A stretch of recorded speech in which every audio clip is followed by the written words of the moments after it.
That's right. Greetings, fellow armchair Imagineers. Tiki here, and I'm a theater geek. I'm Monkey, and I'm a theater geek. Oh, wait, let me do a different, more appropriate noise. And together we're Geeks.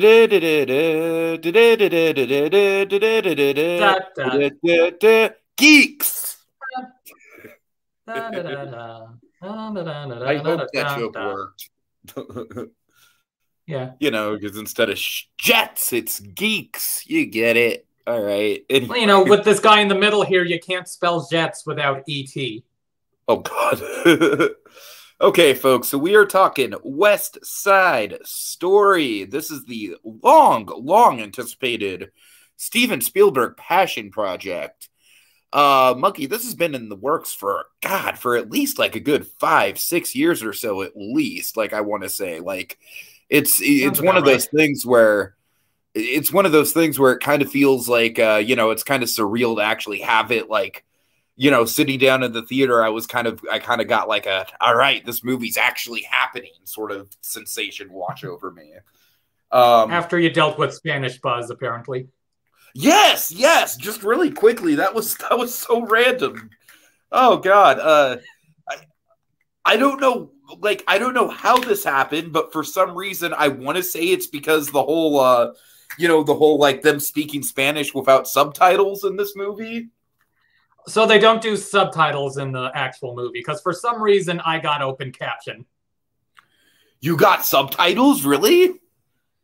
Yeah, like for some reason, like okay, so I did this as a private screening. I know, surprise, surprise. But, oh, okay. And usually it's like, you can select like, okay, a movie or a movie with open captions or something. I'm pretty sure I selected, regular. But then at some point, like, oddly enough, like when the Lightyear trailer came on, most of the trailers and, like, Welcome to AMC and the Nicole Kidman thing didn't have captions. And then like the Pixar trailers and the Kingsman trailer had captions. I'm like, wait, what? I mean, yeah, don't get me wrong. Like, yeah, it does, help a little with knowing what they're saying at times. And also, like, it's definitely way better than, like, I'd rather have that than an annoying audience member. And obviously nothing against those who need captions. Oh, it's like, just a, unexpected thing. Like, I don't always, again, no disrespect to those who need them, but, like, in my experience, just being in there alone watching it, it's kind of distracting when the thing pops up saying, like, jazz music continues. Right. That's funny. You get used to it a bit, but nevertheless. So that was something I was wondering about, is if they ever translated the Spanish. All right. Nevertheless, so, in any case, we know Buzz has in Spanish. No captions in Spanish when I saw it, yeah. Which, honestly, I thought was really refreshing. That's fair, yeah. I don't blame you. It's...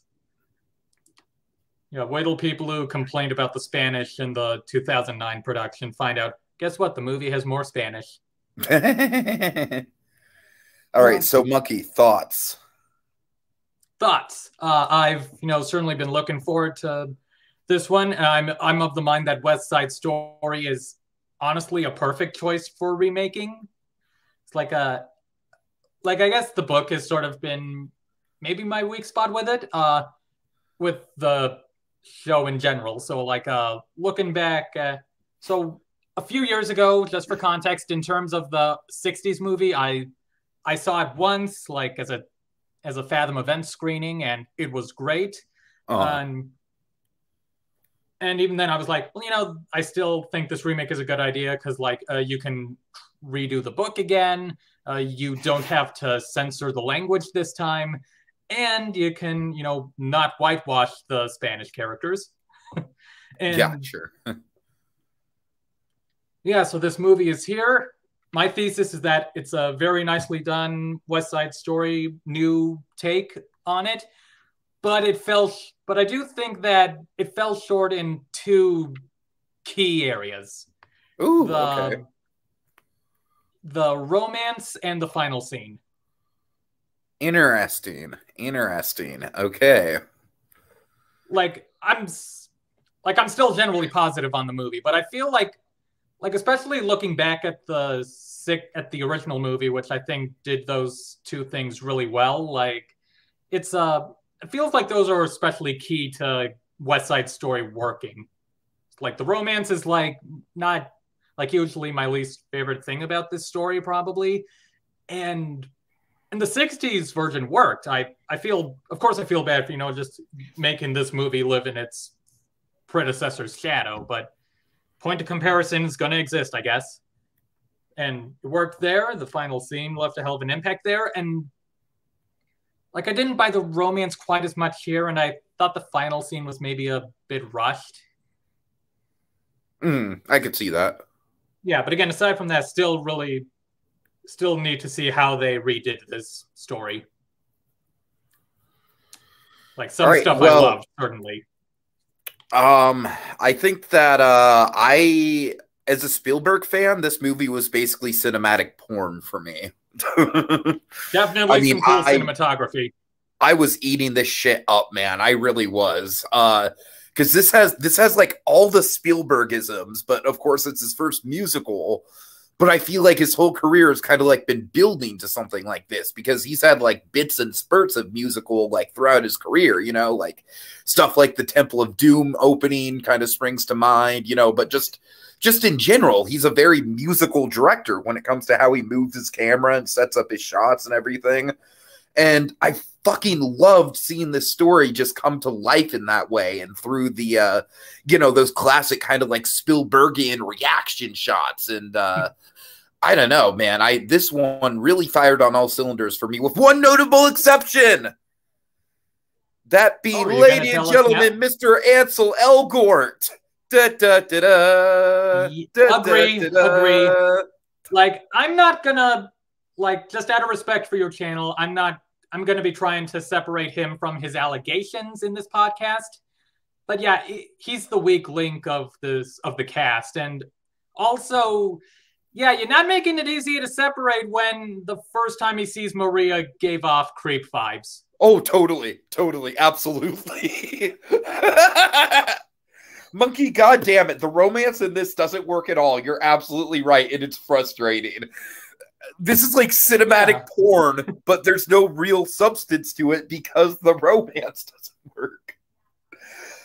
I'm gonna say this. I like it a lot better than I like In the Heights, just because you know me. Like In the Heights, I don't know. Like I feel like you and I are like I think as time goes on, I'm more and more kind of like sort of offended with how they handled certain elements of In the Heights, like just as far as watering down the story, and they just fucking butchered that ending, just butchered it, just took it.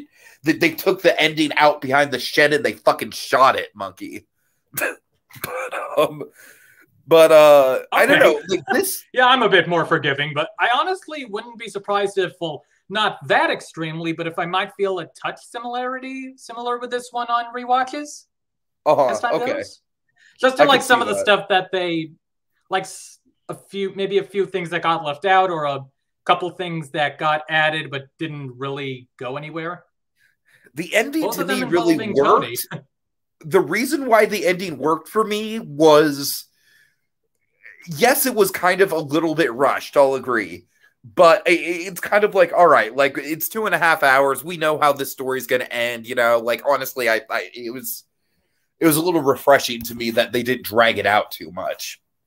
But the reason why the ending worked for me was just kind of like on a cultural level, it was definitely sort of like all right, like this is where we've got into as a society, and shit needs to change. You know what I mean? Like I really felt the poignancy of the ending in this day and age, and it really did get to me. I like that, and I like especially like Rita Moreno. Kind of like calmly walking Chino to the police and picking up the gun. I don't know if does Doc do that in the show? Pick up the gun? No. Okay, yeah. I know Schrank picks up the gun in the movie, but I believe the script for the show says that all 4 of the adults are just standing there useless. Useless. Okay, let's transition that then, because Monkey, I want to talk about Rita Moreno. I will admit, when I heard about her, I was kind of like, oh, like, I like it in spirit, right? Like, I like it in spirit, but I don't. Is it going to feel shoehorned in? Are they going to give her like a best original song? No and no. No and no. You're correct. Monkey, she didn't feel shoehorned in. She was fucking great. I love that she was kind of like the Tony's point of view into the Puerto Rican culture. I thought that was honestly something that was missing from the original show that we kind of get here. So in a way, I feel like you get that element of how she's. Oh, go on. What was that? I said in a way, I feel like that elevated the material. Right. Yeah. You get that little. It's a nice little element of how she's known these kids like since they were little. Totally. Which of course makes the assault scene really powerful for me. Yeah, especially when Anita calls her a traitor. Oh yeah. Like, ouch. I mean, Monkey, that's the thing with this movie. I mean, just through and through. I don't want to get off on Moreno, but just in general, God, this movie, it just has such a good sense of pace to it. It's got such a rhythm to it. It was a decent pacing, yeah. The other point I want to make with Moreno is, like I said, I heard that she got a song, and Monkey, I swear to God, the whole fucking movie, I was worried. I was sitting there, I was like, oh my God, they're going to give her a song, and it's going to be like, like one of those like obligatory, like, hey, here's our nod for best original song at the Oscars, guys, and it's going to be like, some generic song about like hope in your fellow man or whatever. Oh, and then they give her that song. God, it's fucking perfect. Yeah. It's perfect. I loved it. I mean, honestly, man, like that is like, to me, it's like, like I'm kind of like, I'm a sports fan in some regards when it comes to like movie moments like that. You know what I mean? Where I'm just like, where I'm like really dreading something, and then it absolutely sticks to landing, and it's better than I possibly could have imagined. Mazel tov. What's also great about that, Monkey, is that they totally trailer baited you. Because I know you didn't watch the trailers probably, but that song was used fucking prominently in the trailers, and it was sung by Maria and Tony. It was? Yes. Huh.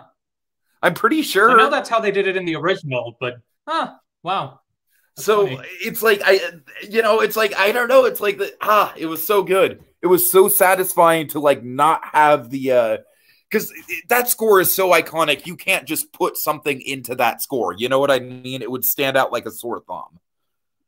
Yeah, I'm not sure they ever did add a song in either movie. Yeah, I don't think so. Yeah. I mean, like I said with Rita Moreno, I like she was just, I don't know, she just was just great. I was just geeking out about her presence when I was really kind of worried that it'd feel like kind of fan servicey, but it wasn't. It felt really justified for her to be there. Right. No, let's see. I know because you mentioned him already. That guy, yes, this is Spielberg's first musical. And Tick, Tick, Boom is fantastic. I really like Tick, Tick, Boom. Not as much as this, but I thought it was good. I really liked it. Yeah. But yeah. It's because you mentioned him already. I really liked how Chino was played in this movie. Oh, yeah, totally. I feel like he's both a little bit more pathetic and a little bit more intimidating at the same time. Yeah, like you get to see the nervous guy end up set on this path or get transformed. Also, like it was honestly one of the more nervous guy. It was one of the more Spielbergian character arcs for me, because a lot of it was built on the facial reactions and stuff like that, and that's kind of like that's one of Spielberg's specialties is the reaction shot. Right. And of course, so he doesn't get left out. Shout out to Tony Kushner for writing the screenplay as well. Of course. I really thought it was a fantastic update. Yeah. Let's talk like about a the world kind of building, Monkey, which is something that I really did not think that we would be talking about, but this movie has fucking world building. Yeah, it did.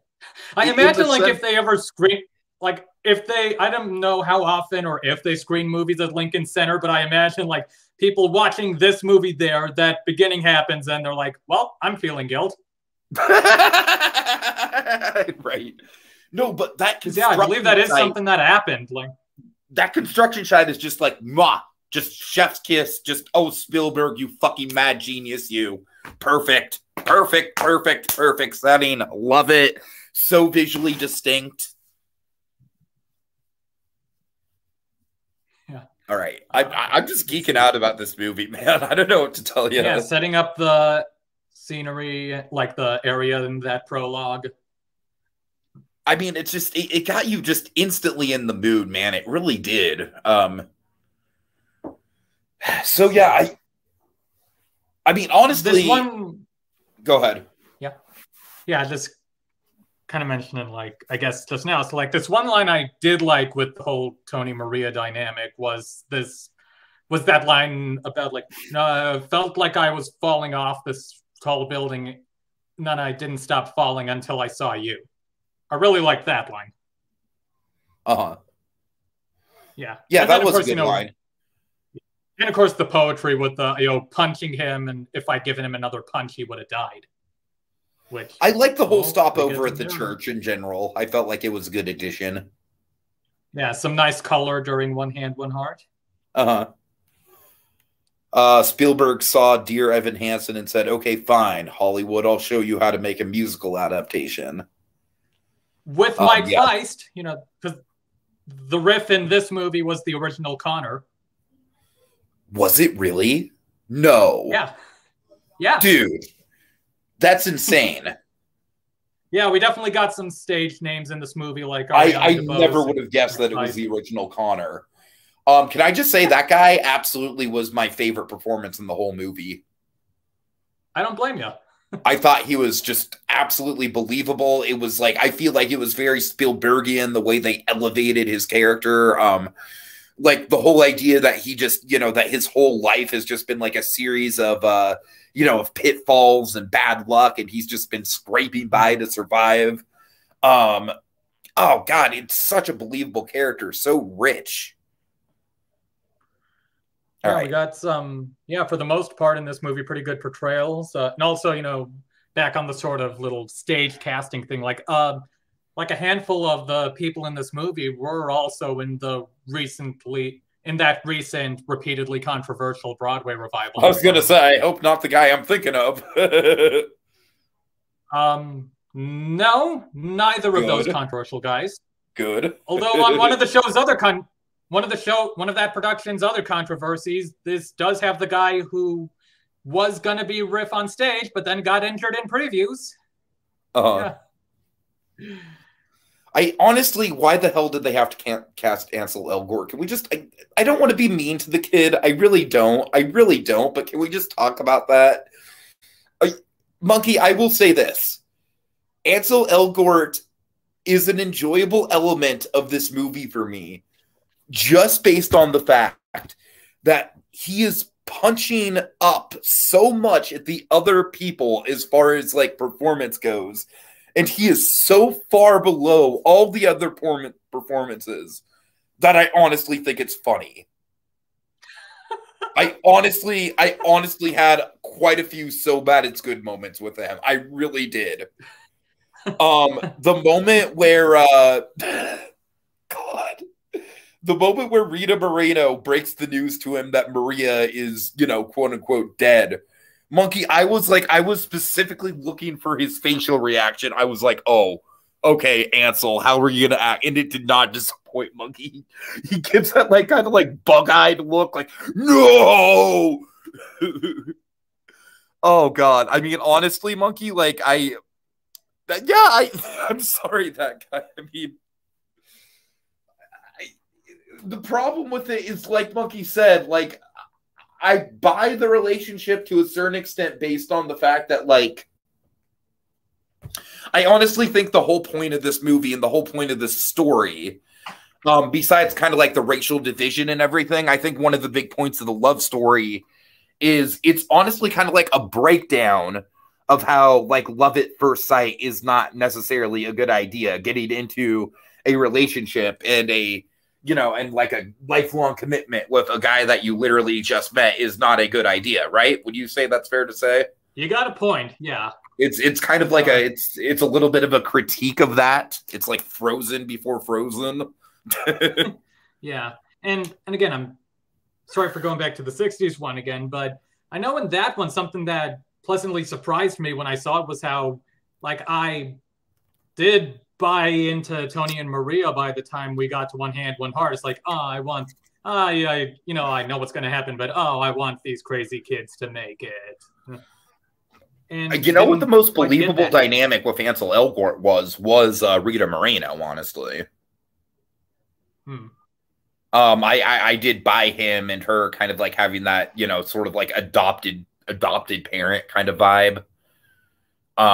And honestly, like the first song that he has with Rita Moreno, I did kind of have a little pang in my heart of like, oh, he's gonna die and Rita Moreno's gonna be sad. Yeah, I'm sorry, that's fucking stupid, but it's fine. I mean, he had a nice falsetto or two in Maria, but otherwise, yeah, even without the other stuff. During the montage, when it comes to him like, tonight, I was like, oh God, oh Ansel, oh honey. Oh, especially when stacked up against literally everyone else in the cast. Oh God. I don't know. I'm sorry. Other note, I would love it if there was something where someone's describing this movie, like maybe early on, they're like, and then Shrek and the bad guy from Ant-Man showed up. But yeah, Brian Darcy James, maybe it's just me being like, it's Brian Darcy James, but at the same time, his presence is very much appreciated. It's definitely had more to do here than in Hawkeye. Oh my God. I am not loving Hawkeye. Yeah. No, my favorite's like it's like, oh, Brian Darcy James is here. He's dead already. That guy says Ansel's watching this right now and crying his eyes out. Oh God. I'm not gonna apologize. You know what? I'm gonna go one step further. I think that Russell Crowe in Les Mis is a better performance. I'd have to double check on that. Honestly, the reason I say that is because I've always felt that Russell Crowe, like vocally, I think he's just a tiny bit underrated because, yes, he doesn't sound good compared to everyone else. But, I mean, he basically sounds like how an Australian rock and roll person sounds. And so, like, that's, you know what I mean? Like, that's how... yeah, I've heard it's like he's doing him. You know what I mean? Like he's playing to his strengths as a singer. You know what I mean? Ansel Elgort isn't. He just seems lost when he's singing. I mean, he genuinely seems like he's trying his hardest. It's just the problem is, like I said, literally everyone in this cast like is totally above him. It's kind of like the Lin-Manuel Miranda and Hamilton situation, honestly. And even that, we couldn't have reshot the bit when he first sees Maria. Yeah, that was bad. Oh God, I in the back of my mind, I was like, oh, this is not playing well. This is not playing well. Nope. This silly little gag things, like really silly, but. You know how at the beginning of the Simpsons movie, they have Ralph in the 20th Century Fox logo singing like da da da da? Like I kind of wish this movie had done that with the guy running the dance. Just have Mike Iveson appear in the O like da da da da, like in character as playing. That would have been that actor, by the way. I mean, very small role, but he was giving it his all. Yeah, you're certainly glad to see. I had seen him live, like, and the last thing I saw pre-shutdown in What the Constitution Means to Me, which, hey, you can watch online. Yay! It's on Amazon Prime. Yeah. Yeah, so that he guy, did nicely in there as well. I'm honestly gonna throw out Dane DeHaan as Tony. I know I don't know who that is. He was Harry Osborn in Amazing Spider-Man 2. Okay. I don't know. haven't seen that one yet. I just think he's got the chops, and I think he's got a look that's similar to the actor who plays Rip, and I think they bounce off of each other well. All right. Anyways. Okay, yeah, let's see what other bits were there. Should I go into, my actual I loved how they did this thing, or make a couple more silly quips? So which should I do first? Whatever. Okay, I'll do the good things first. It's like I loved how they recontextualized a couple of these songs, like namely America, like having that be like, the sort of town song more so. Like that was a great way of doing it. A great way of reworking it into the story. And again, the payoff later with Trader. No, wait, not with Trader, when she's like, I hate this horrible country towards the end. It was pretty cool, no pun intended, how they recontextualized cool. Like having it be, okay, Riff, cool down, let's not have a fight. Like, enough with the gun. Let's just do weed and go to the zoo.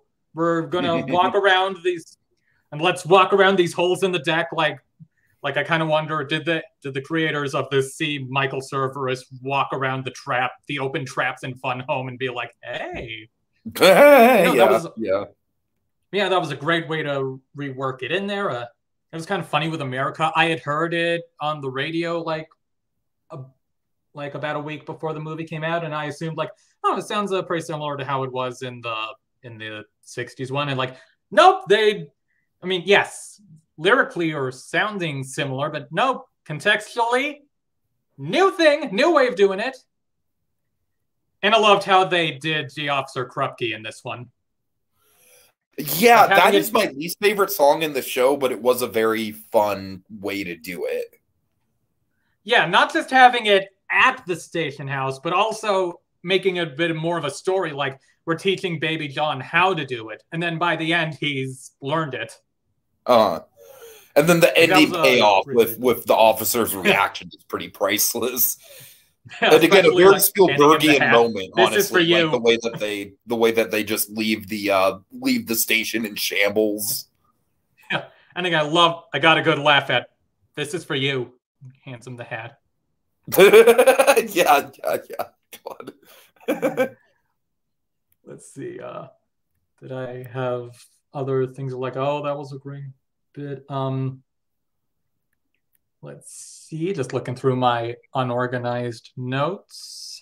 Okay, I guess a couple more of the quippy things. So I'm mentioning this because I know you've heard of this bit now, but during, like at the beginning of Cole, when they're like, give me the gun, Tony, my mind went to Love Never Dies. Give me the gun, Meg. Yes.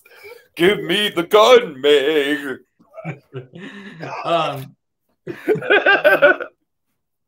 Also, ladies and gentlemen, the Phantom of the Opera.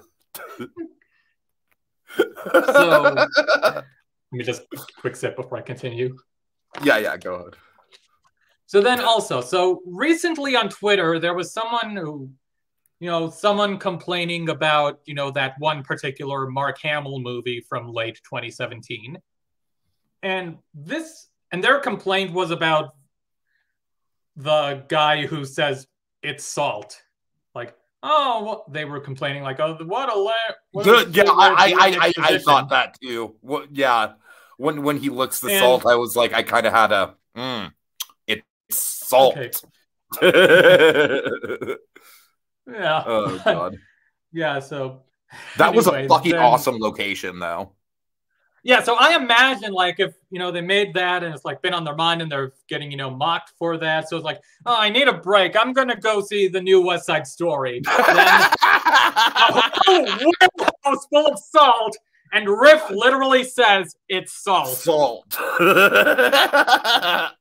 Like, I imagine they must have let out a scream like when Elmo finds out it's faster if you drive. Oh my god. Oh, that's good. That's good. Yeah. Those stabbings were brutal. Oh, yeah. I least mean, when felt this brutal. movie gets dark, man, it gets dark. Yeah, like I could kind of picture, like, almost picture in my head that Suicide Squad bit where you see the heart get pierced or whatever organ it was. But yeah, it's fitting to have this be so dark because like that was one of the big revolutionary game-changing things about the original show was how it's we're doing this modern contemporary problem, and like audiences were shocked back at the time at how like, oh my god, the Act 1 curtain is closing on 2 dead bodies, both acts end in a death. Totally. Yeah. Then flash forward about, say, 62 years, and the venue that had the original West Side Story has welcome to a show about death. Well played. Yeah, it's I'm sure there are other things to mention. I can't think of it. Oh yeah. So again, this is a bit of a nitpicky thing, but I feel like it's a bit essential to some of the relationships in this movie, in this story. Did Maria ever find out that it was Bernardo who stabbed Riff? I'm not sure. It's a good question. Like in the show in the 60s movie, Tony definitely mentions that. And here, like Kino said that Riff got stabbed. I don't think he said who though. Yeah. Yeah, it was kind of weird with the open captions I had. Some of the Spanish was included, some of it wasn't. Oh my god, that would drive my OCD up the fucking wall, dude. Oh. I mean, especially because the captions not being there was an artistic choice. I mean, like, sometimes they spelled out whatever the Spanish word or sentence was or phrase. Other times it would just be, like, conversing in Spanish or something. Oh, God. Oh. That honestly grinds my gears a little bit. I'm not going to lie. Just my OCD, it just digs into my OCD just a little bit. Yeah. Of course, that's more on whoever captioned the movie than the movie itself. Of course. Yeah. Let's see. How did you feel about the I Feel Pretty placement? I'm not a huge fan of it, honestly. Yeah, I have mixed feelings on it. Like, I thought it was shot really well. I like the hotel setting. Or department store or whatever it was. Oh yeah, I'm sorry. Yeah. Yeah. I just happening like after all the big dramatic stuff. I felt a little bit. It was like the one that's time where it happened. Where it felt a little bit tonal whiplash. But in the show, that's right after intermission. Right. So you had like 15 minutes of a 15-minute break to lead you into that. It does feel like, you're right. It does feel a little. I mean, I guess that's not really the fault of the movie, but it does feel a little bit, I mean, the 60s movie moved it to like earlier, so. Right, and I honestly think the 60s movie is probably like the best version of that song with the way that it's placed. Let's see. And I mean, on the other hand, it means you get Maria there to be leaving and have Kino show up there. Well, then again, that doesn't necessarily mean you needed the song to get that, but I don't know. Mixed feelings. Maybe also if some of the romance had been written a little differently before, but this is going into like structural and writing and maybe dramaturgical stuff that I can't speak as an expert on at the second. I mean, I really don't think that much could have saved the romance with Ansel Elgort. I hate to say it, but like, and I really some do of the writing felt a bit off with it. Yeah. Also, may as well mention it. Just it's like, fun little thing I think you'll appreciate. Maria's boss, that was the original Daniela from In the Heights. Oh, nice. Yep. Any other theater cameos I would recognize? Let's see, that you would recognize. I'm not Probably sure not. offhand. I mean, like I said, we got people who've done other things. Oh yeah, Ariana DeBose. Did you? She was the original Bullet in Hamilton. Oh, wow. Okay. Okay. Nice. Nice. Yeah. Let's see. Bernardo was one of the original Broadway Billy Elliots. Okay. He did well in this movie as well. So you had, like I said, Brian Darcy James. Then I don't know about ones you would recognize, but like certainly various sharks and jets and Huh. jet girls were certainly stage actors. Yeah, I like the fact that, like, I don't know. I feel like the fact that there's a lot of stage people in this movie kind of makes Ansel Elgort stand out, like, even more.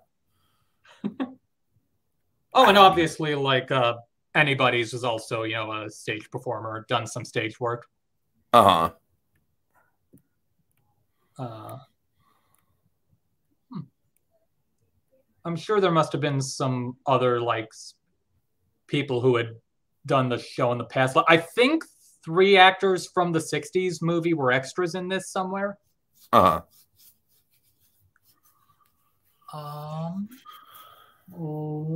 I think that might be it in terms of theater. No problem. No problem. People. I don't want to drag it out all day. That's fine. Yeah. All right. Well, I think we pretty much said our piece on it, right? You got anything else to add? Not that I can think of it this second, I don't think. But yeah, if it weren't for the stuff going on in the world right now and the current season it is in that time, then I probably would have seen this in theaters again.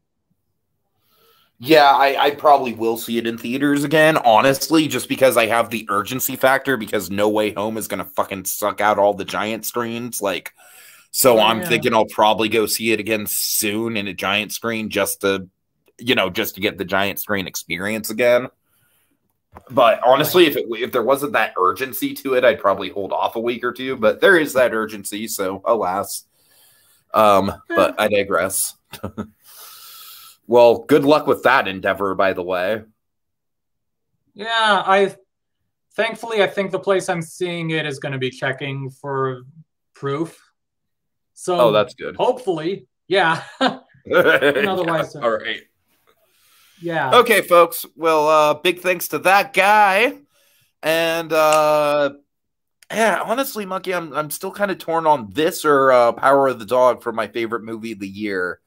And Power of the Dog is not a movie for you, I don't think. But they're oh yeah, absolutely not, because of noted. Yeah. No, you don't even have to tell me why. I'm just assuming it is. Yeah. That's the case. Yeah.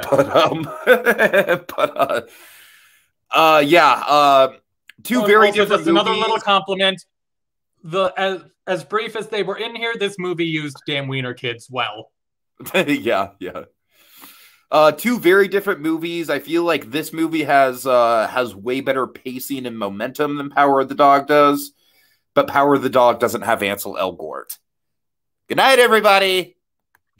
All right, have a good night, everyone. See you later. I was worried while I waited. Your picture was outdated, and you looked like a dog. Maria, I just met